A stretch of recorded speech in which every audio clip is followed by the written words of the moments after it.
It's Veterans Day, and before we get into the politics, I just thought I should open up by saying, one, happy Veterans Day. I know that's pretty cliche at this point in time, but what does that actually mean? Oh, we get to enjoy this wonderful country of ours because brave men have been willing to fight and die to keep it free, to keep it prosperous. It's not a small thing at all. Happy Veterans Day. And let me speak to the veterans really briefly before we get into politics. Obviously, thank you for your service. I got that. I'm with you. And I got all the texts today too. Hey, thank you for your service. But beyond that, I want to remind you as a veteran that you may not wear the uniform anymore. I certainly don't. I'm too old and bald and fat and gray and not a Marine. You know, I guess always a Marine, but you know what I mean. You may not wear the uniform anymore, but you are still under obligation. You still have a duty to your country. And so don't shortchange yourself by thinking, I'm just this now, I'm just that. That's what veterans tend to do, especially when they get depressed later on in life. They were young, guns, doing cool things, and then later on in life, it's, Jesse, I'm just a delivery man. Jesse, I'm just this. I'm just an accountant. No. You're a citizen who has a duty to his country. You are not finished yet. Keep putting in the work. Keep fighting for your country in different ways, but keep fighting for your country. All right? All right. Now, I want to talk really quickly about this FEMA situation because it leads me to something bigger. Right now, we have the Trump transition. We have the Senate leadership race. We're going to get to all these things, but I wanted to hit this off the top. The Daily Wire, they deserve all the credit in the world.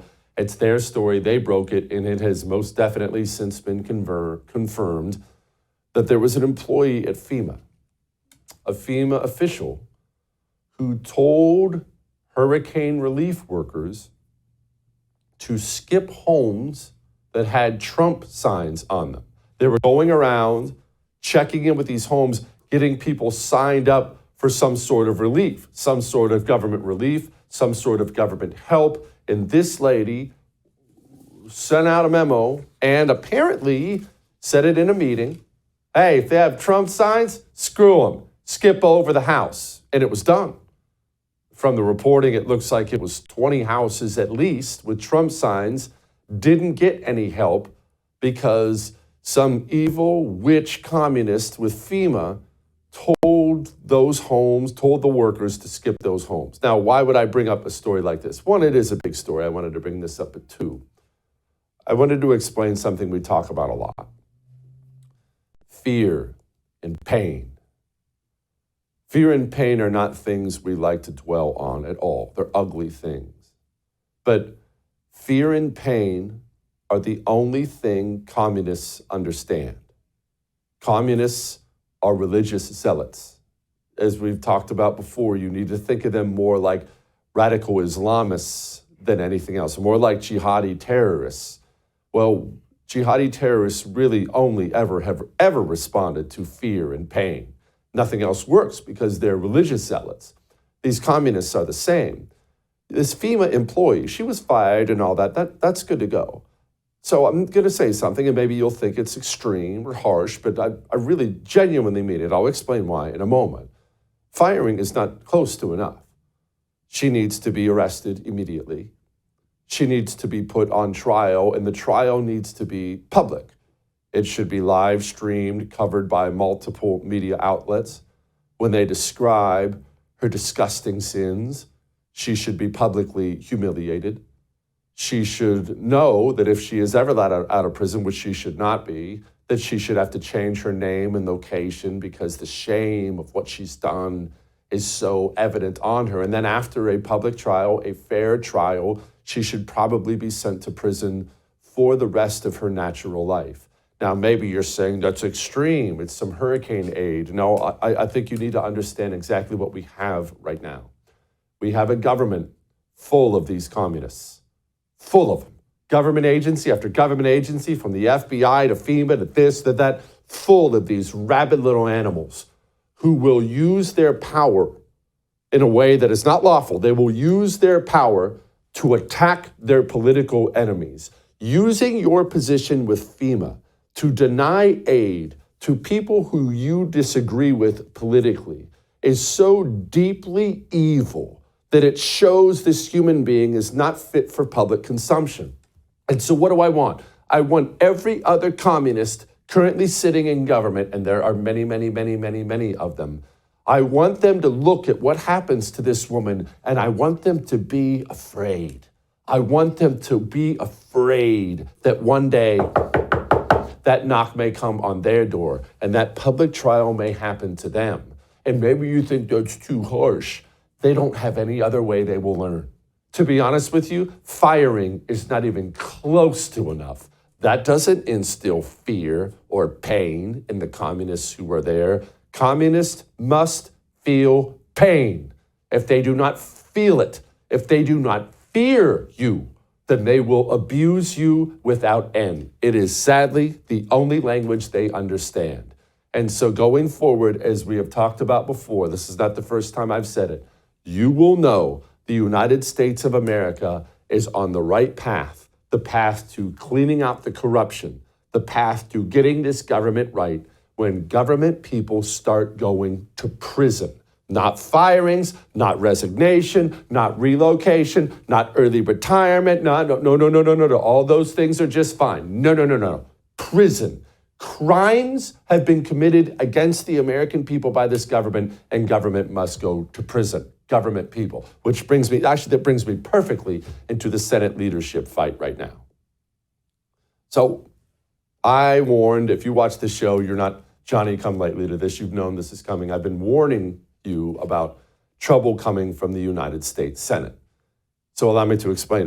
Let's take a step back on a macro level and talk about this Trump transition and the Trump administration and the Senate and the system and leadership. So let me just lay this out as clearly as I possibly can.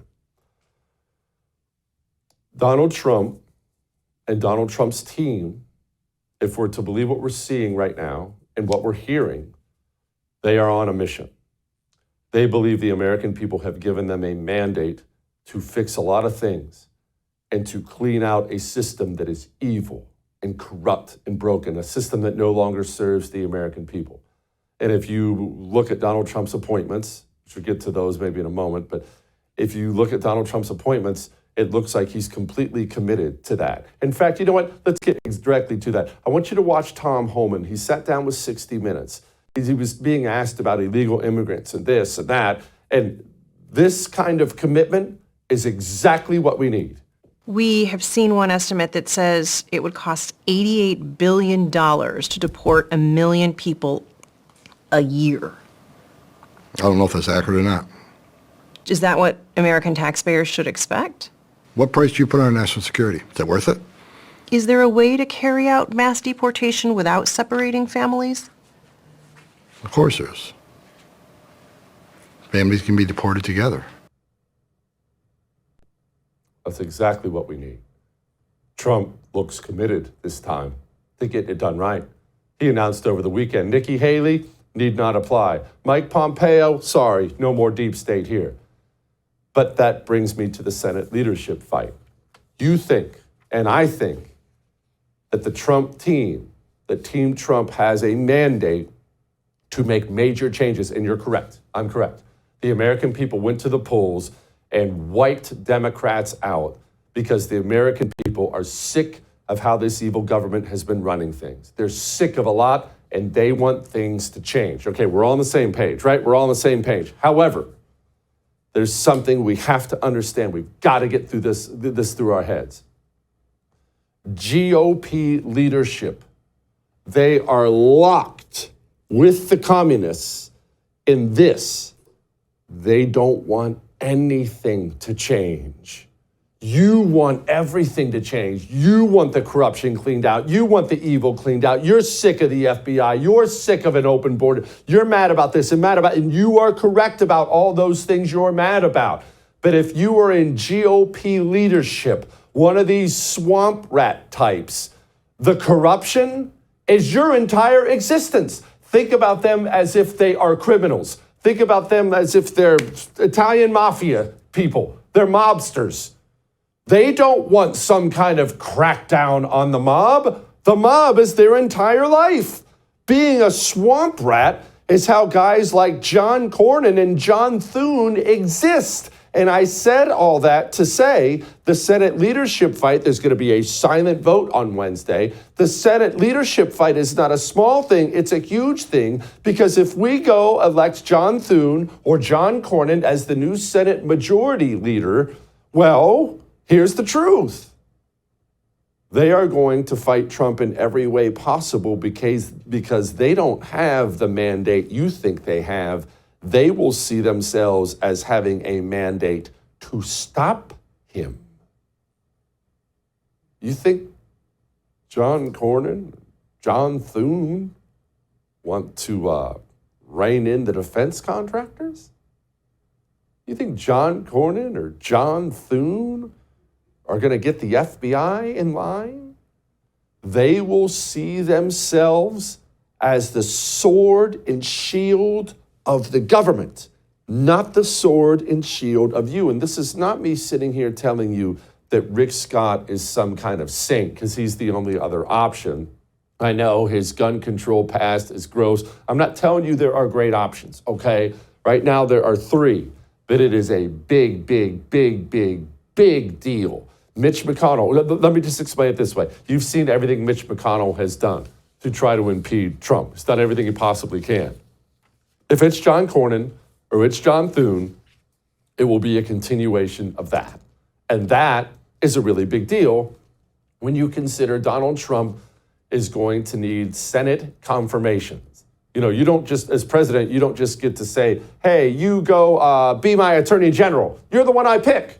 No, your attorney general, oh, you get to choose one you want, but then he has to get an up or down vote in the United States Senate. What if Donald Trump, what if he picked a reformer for AG, a man who decided the FBI needed a little house cleaning? Do you think John Cornyn would be okay with that? What's about to happen Wednesday is a big deal. It matters a lot. Again, you think, and Trump thinks, there's a mandate to change the government. John Cornyn and John Thune believe there's a mandate to keep it exactly where it is. Remember that. All that may have made you uncomfortable, but I am right. I would thank you for coming to my YouTube channel, but I know how brilliant it is, and I know you love it here. So subscribe and watch. We're going to start really ramping things up and putting some funny stuff, some interesting stuff out there, some collaborations. Either way, my YouTube channel is officially the place to be. So stick around.